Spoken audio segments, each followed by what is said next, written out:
Hello guys! Nandito naman sa panibagong video for today at ngayon papakita ko sa inyo yung sobrang ano talaga yung palwa na to sa Pilipinas, di ba? Palwa. Ito pakita ko sa inyo.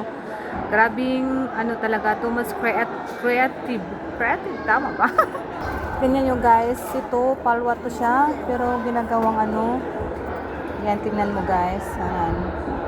At ni ano nang yung ano butas. Ayan. Tapos lagyan ng ano. Siguro ito ano to siya. Tingnan mo guys. At ito yung ano, dinodrawingan na pinipintalan pinipintalan tapos ano may ano dinodrawingan pinipinting yan yung sibuyas. So, sibuyas, 'di ba? Yan 'di ba sobra ang palwa lang to guys ha. Palwa lang to guys. Tingnan nyo guys ang ganda. At dito naman to sa ibang ano guys, sa ibang decoration na flower. Yan tingnan nyo guys oh, 'di ba? Palwa lang to siya pero ano, sobrang ano na pwede na ma-decoration guys at yan oh, tingnan nyo guys oh, 'di ba? Tingnan nyo guys oh pa. Yan guys, oh tingnan nyo na guys, andito naman tayo sa panibagong ano no, sign. At ito naman yung ano, yung bagong design na bulaklak. Tingnan nyo guys oh.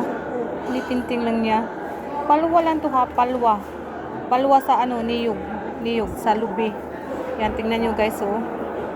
Sobrang ano talaga, creative talaga. Yan.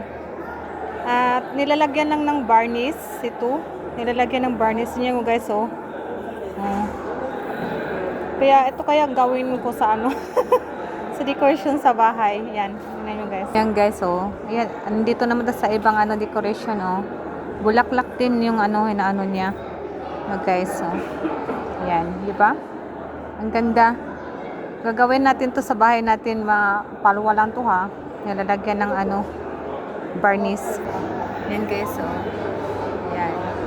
Yan yung guys oh. Di ba? Palwa lang to siya pero decoration na. Thank you for watching my video.